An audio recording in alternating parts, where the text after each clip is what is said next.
Dans cette conversation, je reçois Ariane de Yoga Coaching.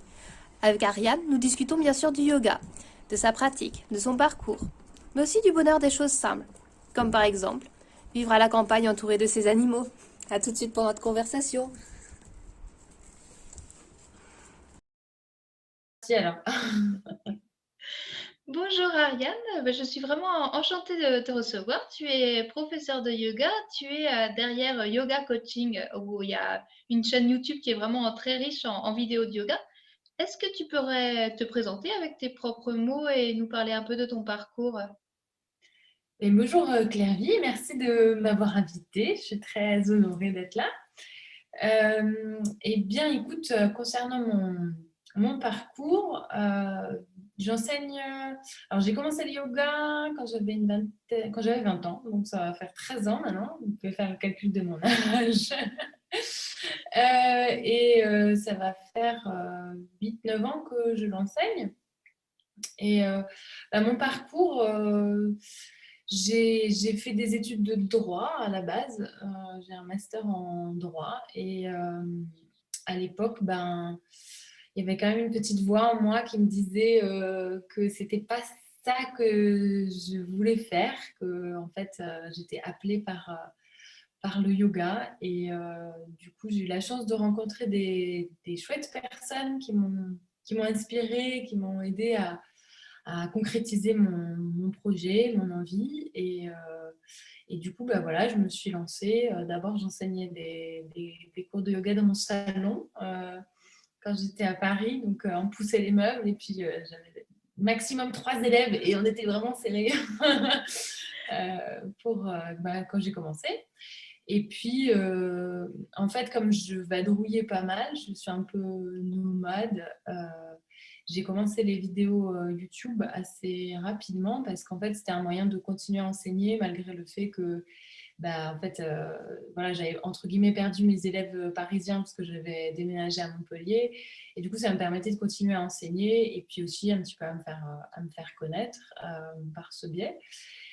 Et puis, en fait, je ne pensais pas du tout que ça prendrait une telle ampleur et que ça deviendrait un métier à part entière. Mais bon, voilà, c'est la vie. Les choses se sont déroulées comme ça. Voilà, depuis 2 ans, je fais quasi exclusivement plus que ça, des vidéos sur YouTube. Quand il n'y avait pas la pandémie, je faisais aussi des retraites de yoga et des ateliers, etc. Et puis là, les choses sont un peu en stand-by malheureusement parce que voilà. D'accord. J'avais envie de revenir un petit peu sur ta pratique personnelle de yoga. Peut-être d'abord le point de départ. Comment tu as rencontré le yoga? C'était pendant tes études? C'était au début de ta carrière? Eh bien, tout à fait. Tu as très bien vu. En fait, Mais à l'époque, moi, quand j'ai commencé le yoga, c'était pas du tout aussi connu et tendance que ça l'est aujourd'hui. Et c'est pareil, c'est des rencontres que j'ai fait. La vie a fait que il y a des gens qui m'ont parlé de yoga et je me suis dit, tiens, c'est un truc qui m'intéresse. Et j'étais dans une période de ma vie où enfin voilà, c'est une période assez difficile de ma vie à l'époque. Et bon, j'avais fait beaucoup de danse classique aussi et j'étais très attachée à ma prof de danse. Donc du coup, à l'époque, je ne me voyais pas lâcher ma prof pour commencer le yoga. Donc je m'étais mis un peu des freins. Et puis, quand je suis partie en Erasmus, dans le cadre de mes études, je suis partie en Suède. Et, euh, et là, il y avait à l'université, il y avait des cours de yoga qui étaient donnés gratuitement. Enfin, on avait accès à plein de trucs, et notamment à des cours de yoga. Du coup, je me suis dit, c'est l'occasion d'essayer. Même si les cours étaient en suédois, que je ne parle pas suédois, hein, c'était plus pour parler l'anglais que j'avais fait cet Erasmus, mais je comprenais l'essentiel qui était inspirer, expirer. Ça, j'avais compris en suédois. Le reste, je ne comprenais pas trop. Mais il n'empêche que dès ma première séance dans ce cours, je suis tombée amoureuse de cette pratique. C'était tellement nouveau pour moi de me sentir bien dans mon corps, que mon corps puisse être un vecteur de bien-être, de confort, voilà, je suis tombée directement dans la potion et par la suite, j'ai jamais arrêté, j'ai toujours continué ma pratique. Donc voilà, c'est comme ça que ça a commencé, des rencontres. Et je pense que c'est le cas de. Il y a beaucoup de gens qui commencent le yoga parce que il y a une souffrance ou parce que ça peut être une souffrance physique ou émotionnelle. Et je pense que voilà, on commence tous plus ou moins pour ça. Après, il y a aussi d'autres raisons. Il n'y a jamais de mauvaise raison d'ailleurs pour se mettre au yoga, hein, mais je pense que c'est le cas de beaucoup de gens. Et du coup, tu as trouvé plus de réponses dans le yoga par rapport à la danse classique aussi? On fait beaucoup de travail sur le corps, sur la souplesse. Ça t'apportait quelque chose de supplémentaire, le yoga? Ah bah oui, parce que dans la danse classique, on est, même si j'ai toujours mon cœur, il y a toujours un truc de la danse quand je vais voir un ballet, je pleure toujours un peu. Mais dans la danse classique, on est en particulier, parce que je pense qu'il y a d'autres manières de danser aujourd'hui. Enfin voilà, la danse contemporaine, c'est assez différent aussi, mais dans la danse classique, on est vachement dans la recherche de la perfection, on est dans la recherche de l'esthétique. Et le ressenti du corps n'a pas grand-chose à faire là-dedans. Donc, clairement, c'est des mondes qui se côtoient, mais bon, il n'y a pas forcément enfin, voilà, c'est pas la même intention du tout, en fait. Et du coup, c'était très différent pour moi de bouger dans mon corps en essayant de voir ce qui se passait à l'intérieur plutôt que à quoi ça ressemblait, de quoi ça avait l'air en fait. C'était très, très nouveau et plus, enfin, différent quoi. Différent. Et maintenant, c'est quoi le yoga que tu transmets, que tu pratiques par rapport aux différents styles de yoga? Comment tu le décrirais, ta propre pratique, ta propre transmission? Ben, en fait, du coup, effectivement, par rapport à la danse classique, j'ai quand même suivi un peu un lien conducteur, entre guillemets, parce que j'ai commencé. Alors, quand j'étais en Suède, c'était du Vinyasa Yoga, mais par la suite, j'ai fait de l'Ashtanga Vinyasa Yoga. Donc, je ne sais pas si tu connais cette pratique, mais c'est une pratique qui est extrêmement intense et qui, quelque part, il y a un côté un peu danse classique. Enfin, non, je sais pas si je peux comparer les deux, mais il y a un côté très rigoureux aussi, on va dire. Ça, c'est le lien, je pense, qu'on peut mettre. Et moi, je me retrouvais là-dedans parce que voilà, j'avais été dans ce truc rigoureux, etc., très exigeant. Donc, j'étais un peu en terrain familier, on va dire. Et en fait, au cours du temps, surtout quand j'ai commencé à enseigner, en fait, alors déjà dans ma formation initiale, je me suis ouverte à d'autres façons de pratiquer. Ma formation initiale, c'était une formation d'Ashtanga Vinyasa Yoga, mais qui nous ouvrait en fait d'autres horizons sur d'autres pratiques, sur le Vinyasa, sur le yoga restauratif, sur la méditation, le pranayama, etc. Donc du coup, je me suis enrichie d'autres choses. J'ai découvert qu'il y avait d'autres manières de faire que l'Ashtanga. Et puis même, en fait, à partir du moment où j'ai commencé à enseigner, je me suis rendu compte qu'il y avait beaucoup de gens pour qui, ne serait-ce qu'un chien tête en bas, c'était pas accessible, en fait. Donc, je pouvais pas leur dire, allez, on fait la série, 5 salutations au soleil A, 5 salutations au soleil B. C'était juste pas possible, en fait. Et du coup, petit à petit, je me suis rendu compte qu'il y avait un besoin qui était autre et pour pouvoir offrir le yoga au plus grand nombre. Et puis même, moi, par rapport à moi, la pratique de l'Ashtanga, c'était une pratique qui était tellement exigeante que j'avais beaucoup de mal à avoir une pratique régulière, en fait, parce que c'est aussi long, hein, si on veut faire de l'Ashtanga, c'est 1 heure et demie minimum, quoi. Et du coup, pour intégrer ça dans un quotidien, c'est pas évident. Et du coup, petit à petit, je me suis formée à d'autres pratiques parce que justement, j'avais soif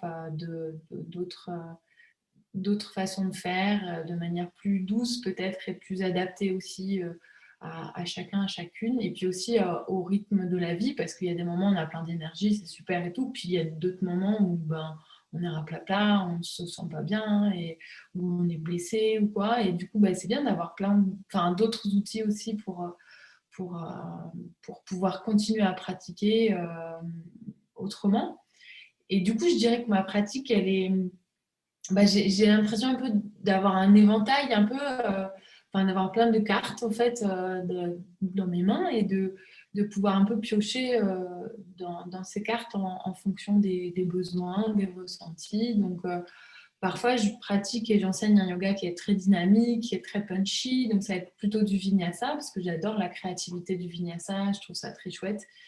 Et j'aime bien pouvoir travailler par thématique aussi dans mes cours de yoga. Donc, je trouve que le vinyasa se prête beaucoup à ça. On peut aborder une question philosophique ou émotionnelle ou physique et travailler là-dessus. Et puis, ça peut être aussi un yoga beaucoup plus statique, doux, avec le yoga restauratif, avec le yin yoga.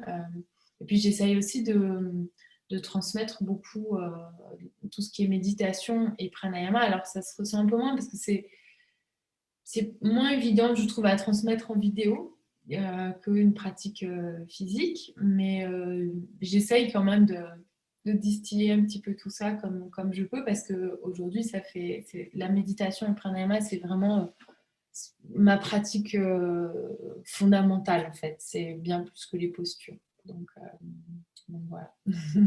Et personnellement, tu pratiques tous les jours? Tu as une routine que tu suis ou c'est vraiment, comme tu disais, au feeling, suivant, tu vas piocher suivant ce que tu as envie, ce que tu ressens comme besoin? J'ai une pratique quasi quotidienne de la méditation et du pranayama. Ça fait partie de ma routine. Donc, j'arrive. Ouais, voilà, ça fait partie de mon quotidien. Et pour ce qui est des postures, effectivement, ça va être un petit peu plus en fonction de mes besoins. Après, je pratique les postures, je sais pas, ça dépend en fait. 3, 4 fois par semaine, parfois moins, parfois plus. Parfois aussi, je vais juste aller randonner et ça va être ça ma pratique du yoga parce que je pense que c'est très similaire, le fait de marcher dans la nature, d'être présent, conscient, de respirer, de sentir l'air sur sa peau, d'observer la beauté qui nous entoure. Pour moi, c'est très similaire. Donc, voilà, j'ai pas de pratique définie, en tout cas en ce qui est des postures, ça dépend, quoi. C'est aléatoire. D'accord. Et tu nous disais tout à l'heure que ta chaîne YouTube avait un petit peu explosé par surprise. Est-ce que tu penses que c'est difficile maintenant enfin, à notre époque de faire sa place sur la toile pour un prof de yoga qui aurait envie de proposer ses vidéos sur YouTube? Comment ça s'est passé pour toi? C'était vraiment une... Ouais, bonne question parce que comme dit, ça fait super longtemps que j'ai ma chaîne YouTube. Là, ça va faire 7 ans, je crois. Et clairement, au début, j'étais la première chaîne de yoga en français sur YouTube. Il n'y avait pas d'autres chaînes francophones. Il y avait des choses en anglophone, mais rien en français. Et donc, quelque part, c'est un peu plus facile, entre guillemets, quand on est la seule, de se faire un peu une place. Voilà, c'est... bon. Et en même temps, l'autre pendant, c'est que du coup, les gens ne savaient pas trop qu'il y avait du yoga sur YouTube. Et donc, du coup, il y avait peut-être moins de monde qui allait se tourner vers ce média-là. Et après, par rapport actuellement aux profs, je sais que du coup, il y a une sorte de boom. Effectivement, il y a plein de gens plein de profs qui se mettent à enseigner sur YouTube. Et je pense que c'est bien justement parce que ça apporte de la diversité. Et puis, ça permet aux gens de se dire, ah bah tiens, il y a du yoga sur YouTube. Tiens, je peux me tourner aussi vers ce média-là. Même si mes cours de yoga sont fermés, je peux quand même continuer à pratiquer chez moi. Donc ça, je pense que c'est vraiment super. Après, du coup, c'est l'autre pendant, c'est que du coup, il y a vachement plus de chaînes et donc du coup, c'est un peu plus difficile d'être visible en fait sur la toile. Ça demande beaucoup, beaucoup, beaucoup de persévérance. Il faut beaucoup de travail, beaucoup de persévérance parce qu'il faut être très régulier, il faut poster très régulièrement. Et voilà, il y a des contraintes techniques aussi qui sont là. Je pense qu'on se rend vite compte quand on veut poster des cours sur YouTube ou sur n'importe quel autre média, quand on se filme en fait, quand on veut se filmer des pieds à la tête, il faut mettre sa caméra super loin. Et, et du coup, si on met la caméra super loin, déjà, il faut avoir l'espace chez soi pour pouvoir mettre la caméra super loin. Et en plus, on se rend compte que quand la caméra est super loin, ben, le micro est aussi super loin. Et donc, du coup, on ne t'entend pas bien, en fait. Donc, du coup, on se rend compte qu'il y a plein de contraintes techniques et ben, voilà, il faut un peu investir dans un micro, dans des trucs comme ça, bidouiller, faire son truc. Donc, ça, c'est pas évident. Par contre, ce que je trouve bien, c'est que les mentalités, du coup, ont forcément évolué par rapport au yoga sur Internet. Parce que moi, quand j'ai commencé, c'était assez mal vu, en fait, par le monde du yoga. Je dis, voilà, je fais une généralité, évidemment, ce n'était pas le cas de tout le monde, mais traditionnellement, en plus, moi qui venais de l'Ashtanga Vinyasa Yoga, où c'est très, on est très, voilà, c'est comme ci, c'est comme ça, etc. Je sais qu'il y avait des gens qui trouvaient que c'était pas bien de faire ça par vidéo, en fait, parce que normalement, il y a une transmission orale de maître à élève direct. Et du coup, j'étais pas, au début, pas très à l'aise à cause de ça.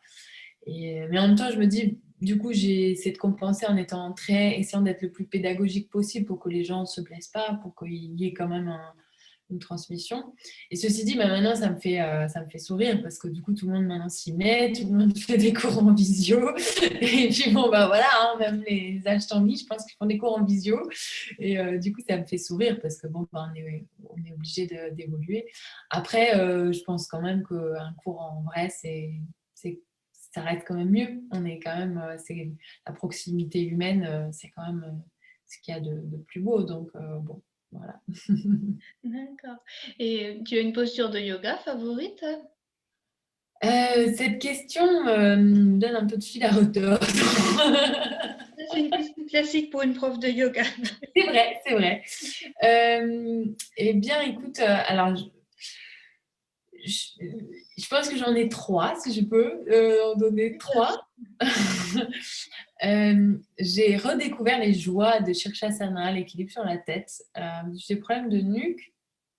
Et donc, pendant assez longtemps, je ne la pratiquais plus, alors que c'était une posture que j'aimais beaucoup. Et en fait, j'ai une espèce de chaise comme ça, là, que mes ex m'avait offert. Et en fait, je m'y remets, je pratique avec ça et c'est super parce que je trouve que c'est une posture hyper qui développe plein de choses, la concentration, la force. Et puis c'est très, on est obligé d'être présent, dans l'instant présent pour être bien dans la posture parce que sinon on se casse la figure. Donc c'est un peu genre obligation d'être dans l'instant présent. Et puis c'est hyper, ça fait beaucoup de bien au système nerveux, au système sanguin, le fait d'inverser le corps. Et à chaque fois que je pratique ça, je me dis, ah, oh, c'est vrai, c'est tellement bon. Je crois qu'Ayangar disait que c'était la reine des postures, d'ailleurs. Donc, il y a Shirshasana, il y a la posture assise, Siddhasana, que je trouve, en fait, qui est difficile. C'est une posture qui est difficile où il est difficile d'être confortable. Ça demande beaucoup de temps et de persévérance. Après, ça dépend aussi de son anatomie, hein, mais moi, ça m'a demandé un peu de temps avant d'être confortable en posture assise. Je trouve qu'une fois qu'on arrive à être assis, mobile et confortable, ben voilà, on peut méditer, en fait, on peut retourner au silence intérieur et c'est genre juste, voilà, on n'a plus besoin d'être aïe, oui, enfin. Donc, je pense qu'il y a cette posture. Et la dernière, je dirais que c'est Shavasana, je pense, la relaxation, qui est voilà, une posture que j'adore aussi parce que c'est toujours. Enfin, je ne conçois pas ma pratique des postures sans Shirshasana à la fin, sans Shavasana à la fin. Voilà, c'est hyper important pour moi. D'accord, merci. Bah, c'est vrai que c'est trois des plus grandes postures du yoga aussi. Donc c'est C'est vrai, je ne suis pas très originale. la posture sur la tête, elle est pas aisée non plus. Donc Non, c'est vrai, mais c'est vrai que bon, après la chandelle, on a un peu les mêmes effets aussi. Mais bon, c'est vrai que pour la nuque, la chandelle, c'est un peu moins. Enfin, il faut faire avec des couvertures, tout ça. Ouais. et moi, ce qui m'avait émerveillé, ce qui m'émerveille toujours aussi, c'est la diversité de tes vidéos sur YouTube. Ça, il y a beaucoup de thématiques, il y a beaucoup de styles de yoga aussi différents, il y a beaucoup d'intentions différentes. Comment tu fais pour choisir tout ça? Comment tu fais pour te dire, bah, tiens, j'ai envie d'aller creuser sur ce thème, je vais construire ma séance sur ça. Ça te vient d'où, toutes ces idées, toute ta créativité? Et ben merci déjà. Et bien, en fait, c'est un. Il y a des choses qui me viennent de mes élèves déjà, des suggestions qui me sont faites. Donc, clairement, ça aide beaucoup hein, quand je me dis, bah, tiens, ce serait bien que tu fasses une séance là-dessus ou là-dessus. Donc, parfois, je leur dis, non, là, c'est pas quelque chose que je sais faire ou que j'ai envie de faire. Et puis, parfois, c'est, ah, tiens, bonne idée, je note. Euh, et parfois, enfin, très souvent aussi, c'est en fonction de ce que je vis. Donc ça, j'ai la chance, du coup, le support YouTube me permet d'être complètement libre par rapport à ce que je propose. Et ça, c'est une grande, grande chance parce que c'est vrai que quand on enseigne dans un studio de yoga, on a des intitulés de cours et il faut s'y tenir, etc. Et YouTube me permet d'avoir au contraire une énorme liberté par rapport à ça. Et du coup, j'utilise aussi ce que je vis moi. Parfois, et puis je pense que je partage des ressentis aussi parfois avec les gens autour de moi, enfin les élèves virtuels, hein, par exemple, le fait d'être confiné, etc. On a des ressentis communs, je pense, par rapport à ça. Et puis, par rapport à ce que je vis aussi, il y a, tu vois, là, j'ai fait une formation en communication non violente ce week-end. Ça m'a vachement inspirée et je me dis, tiens, comment est-ce que je pourrais essayer d'intégrer dans un cours de yoga? Comment est-ce que je pourrais essayer Enfin, ouais. Donc voilà, ça aussi, ça va être une source d'inspiration, tu vois. J'essaye aussi de me former régulièrement, donc en yoga, a priori. Bon, là, cette année, ça ne s'y est pas prêté, mais du coup, je fais autre chose. Mais voilà, du coup, les formations aussi, c'est très inspirant. Ça permet aussi de proposer autre chose, d'intégrer autre chose dans ma pratique et puis de la partager. Et puis, peut-être un petit conseil si on a du mal avec la créativité. Moi, j'essaie toujours d'avoir dans ma journée des moments où je fais rien. Je bois mon thé, je suis sur ma terrasse et bon, j'ai la chance d'habiter à la montagne et juste de regarder les oiseaux, les montagnes. Et je pense que ces moments-là aussi où on ne fait rien, où on est plutôt, on est juste, on accueille un petit peu ce qui se passe en soi, ça permet aussi de laisser de l'espace à la créativité. Voilà. Un beau conseil. Et tu as d'autres pratiques de bien-être que tu aurais à conseiller ou que toi tu fais personnellement en dehors du yoga? Euh, Eh bien, en dehors du yoga, je marche pas mal, je fais de la randonnée. Moi, la nature, c'est vraiment quelque chose qui participe à mon nourrissement. C'est pas un mot très français, mais j'ai pas de... Je comprends. Oui, ouais, à mon équilibre, à mon harmonie intérieure. C'est hyper important de prendre le temps juste ouais, de marcher dans la nature. Après, il y a le... En ce moment, c'est compliqué hein, parce qu'il y a des choses qui me nourrissent, d'autres activités sportives ou quoi qui peuvent être nourrissantes et qu'on ne peut pas forcément trop pratiquer. Mais sinon, la lecture aussi, ça c'est quelque chose qui me fait beaucoup de bien. Ouais, et prendre le temps, tout simplement, essayer de prendre du temps, même si c'est pas facile aujourd'hui dans nos quotidiens très, très chargés. Ouais, donc pour moi, c'est important de. Puis les animaux aussi, c'est un truc qui me nourrit beaucoup, être en contact avec mon petit chat, j'ai des chèvres et ça me rend super heureuse, quoi. Et puis je trouve que les animaux sont très inspirants par rapport à ça parce que ils sont pas dans le faire, quoi. Ils sont dans l'être. Et s'ils ont faim, ils ont faim.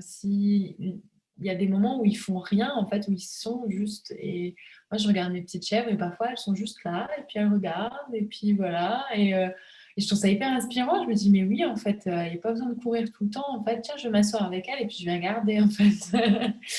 Et voilà, ça, c'est mes autres sources de nourrissement. Et c'est vrai qu'on ressent vraiment ton bonheur, enfin, avec tes petites vidéos, avec tes chefs, je trouve ça, enfin, ça transmet aussi de la joie de vivre, de cette connexion avec la nature que je trouve fabuleuse et qui fait partie aussi d'une façon de transmettre le yoga, même si c'est pas sur un tapis, je trouve ça vraiment très beau aussi. Donc, merci de nous partager ces petites bulles de nature. Oui, mais je sais pas, j'ai l'impression que tu vis aussi dans un Oui, endroit assez chouette, non? Tu as une jolie maison de ce que je vois. j'ai 2 ânes et depuis 3 mois, j'ai 2 petits chevreaux aussi. Donc, Oh, trop bien! Ah, donc tu sais ce que c'est, alors la joie, quoi, des chèvres, c'est... Et les ânes, j'aime tellement les ânes. J'aimerais bien en mais avoir aussi. Mais c'est très doux et c'est vrai qu'au contact des animaux, bah, je trouve qu'il y a une façon de communiquer différente et qu'on apprend aussi à ressentir les choses, à être plus ouverte à son intuition et puis à laisser faire, à se poser et à se dicter un autre rythme. Donc, voilà. Je- Ouais, ben ouais. Et je trouve que les animaux de ferme, entre guillemets, ça nous ramène aussi à des choses très simples, tu sais, genre juste d'aller les nourrir, voilà, d'aller leur apporter de l'eau. Ça nous reconnecte à un truc très, très simple et très essentiel, en fait, je trouve. Donc c'est vraiment... On est chanceuse. Oui, profitons-en. Et j'avais aussi envie de te poser une question. Tu parlais de la lecture tout à l'heure. Tu as des livres particuliers à conseiller, des livres qui t'ont marqué ou vers lesquels tu te retournes régulièrement pour puiser en inspiration? Il y a un livre par rapport au yoga, il y a un livre que j'ai adoré, mais en fait j'ai beaucoup de lectures qui sont en anglais malheureusement et qui n'ont pas été traduites en français. Donc bon, je les donne quand même, mais il y a Yoni Shakti qui est le livre de ma prof de... Je me suis formée au yoga prénatal et au yoga au féminin. Et donc c'était ma prof. Et elle a écrit ce gros livre qui s'appelle Yoni Shakti et qui est juste une... Enfin, pour moi, c'est juste une mine d'or d'informations et justement d'adaptation de sa pratique par rapport au cycle de la vie d'une femme. Et il y a plein de très belles pratiques dedans, avec des mudras, avec aussi des petits exercices vraiment de reconnexion à soi, de nourrissement, enfin, des yoga nidra. Enfin, c'est vraiment un très, très, très beau livre. Et dernièrement aussi, j'avais partagé ça sur Instagram. C'est un livre qui s'appelle La danse de la colère de Harriet Lerner, qui m'a aussi beaucoup, beaucoup interpellée sur la relation à l'autre, en fait, et sur le fait que on est toujours dans une danse, en fait, avec l'autre et que on est responsable de cette danse. Enfin, on est à 50-50 responsable de cette danse, en fait, et que si on est en souffrance dans une relation, eh ben, on peut très bien changer sa manière de danser. Et ce qui va, entre guillemets, obliger l'autre à changer aussi sa façon de danser, même si parfois il y a des résistances, etc. Mais je trouve ça très, très... Enfin, voilà, ça m'a beaucoup interpellée, son livre. Et du coup, dans le même registre, ben, il y a le livre de Marshall Rosenberg que je n'ai pas encore lu sur la communication non violente. Je crois que c'est Les mots sont des fenêtres ou des murs, il s'appelle. Alors, je ne l'ai pas encore lu, mais bon, du coup, je suis à fond dans la communication non violente en ce moment. Du coup, je pense que c'est un très bon livre. Voilà. Merci. Et justement, tu parlais que tu faisais des formations pour la communication non violente. C'est vers quoi se porte ta curiosité en ce moment? C'est étudier un petit peu plus ça ou il y a aussi d'autres choses? Eh bien, c'est vrai qu'en ce moment, je suis pas mal là-dedans. J'ai un peu tendance à être à fond quand j'ai un truc qui m'intéresse. Je fais, ah, il faut que j'en apprenne plus. Après, au niveau yoga, là, je suis pas trop. J'ai plus envie en ce moment, de chercher des choses un peu autres que le yoga pour venir nourrir mon yoga, en fait. Mais je pense que ça va revenir. Je m'intéresse un peu plus à l'anatomie en ce moment au niveau yoga et c'est une carte qui n'est pas très dans mon jeu, là, qui n'est pas hyper développée. Donc peut-être que je me tournerai vers quelque chose un peu plus sur l'anatomie prochainement si j'en ai l'occasion.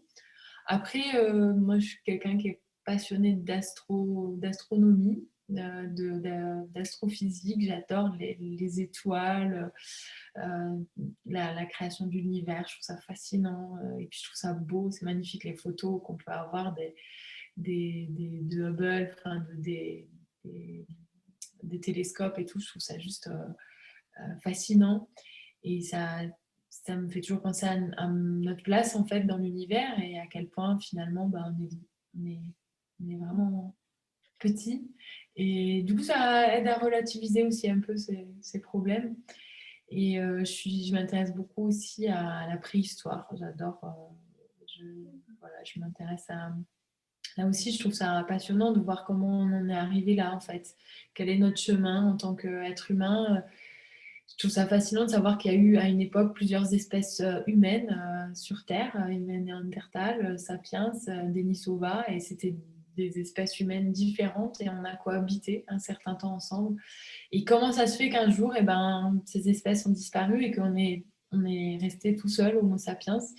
C'est des questions qui me fascinent et voilà, ça m'intéresse beaucoup. Bon, après, j'ai un peu du mal à l'intégrer dans le yoga, mais bon. Ça fait prendre de la hauteur à la fois dans l'espace, dans le temps. Ouais. Et puis parfois, bon, on peut en parler comme ça peut être des choses inspirantes aussi. Enfin, ouais. Et à moyen, long terme, tu as des projets qui te tiendraient à cœur de réaliser, des causes ou des choses que tu voudrais faire naître? J'ai beaucoup d'envie. À un niveau professionnel, j'aimerais beaucoup à moyen terme, je me sens prête à enseigner pour des profs de yoga, enfin former des profs de yoga en fait. Là, au bout de 10 ans d'enseignement, je me sens enfin prête. Mais en même temps, je n'ai pas trop le temps. Enfin, il y a beaucoup de choses. En plus, avec Anthony, du coup, on travaille sur beaucoup de choses et tout. Et du coup, voilà, j'arrive pas encore à avoir assez de temps pour préparer ça. Et puis, en plus, j'aimerais bien le faire en vrai, avec les élèves en face, parce que je trouve que on peut apprendre plein de choses sur Zoom et tout, mais il y a des trucs qui, à mon sens, ne peuvent pas s'apprendre par écran interposé. Le toucher, notamment, enfin, c'est des choses être la présence dans une pièce, etc. Enfin, il y a plein de choses qui me semblent importantes de faire en présentiel. Donc, voilà, c'est à moyen terme. Un jour, quand j'aurai le temps, je m'y consacrerai. Voilà, après, j'ai des projets personnels aussi à moyen terme. J'aimerais bien avoir une maison, construire une maison écolo, un dôme géodésique. Voilà, ça c'est quelque part en moi et voilà, je sais pas, il me faut encore un peu de temps pour me lancer là-dedans. Et puis il y a toujours la cause animale qui me tient beaucoup à cœur. Donc là aussi, ben, avec le confinement, tout ça, je me sens un peu. Enfin voilà, j'ai moins cette opportunité. Avant, j'étais bénévole dans un refuge et j'ai déménagé. Et donc, les refuges sont. Voilà, c'est un peu. Voilà. J'ai envie de continuer à faire des choses là-dedans, dans ce domaine. Et puis à faire évoluer ma chaîne aussi. Hein, comme dit, là, c'est plus mon travail avec Anthony où on va essayer de développer des choses, de développer le site internet, voilà, il y a peut-être des choses, projet musical, enfin bref, plein de choses. D'accord, oui, ça a l'air passionnant en tout cas. Merci beaucoup Ariane pour cette conversation et puis merci pour tous tes partages, pour ta générosité aussi sur ta chaîne et dans cette conversation qui se ressent beaucoup. Si les auditeurs veulent te retrouver, peut-être si tu souhaites les diriger vers un endroit particulier sur la toile. Du coup, mon site internet, on a mis enfin surtout Anthony a beaucoup travaillé dessus, moi aussi un peu, mais beaucoup moins que lui. Et mon site, c'est yogacoaching.fr et vous trouvez toutes les infos voilà, nécessaires. On a catégorisé mes vidéos pour que ce soit plus clair, plus accessible. Donc voilà, s'il y a un endroit où je peux vous rediriger, c'est mon site internet et puis ma chaîne YouTube aussi. Yoga coaching ou yoga avec Ariane, vous la trouverez. Voilà. Merci beaucoup Ariane. Et puis... Merci à toi. Merci beaucoup pour ces questions qui étaient très intéressantes et merci pour ton joli sourire et ton accueil. Merci.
C'è anche la maglia.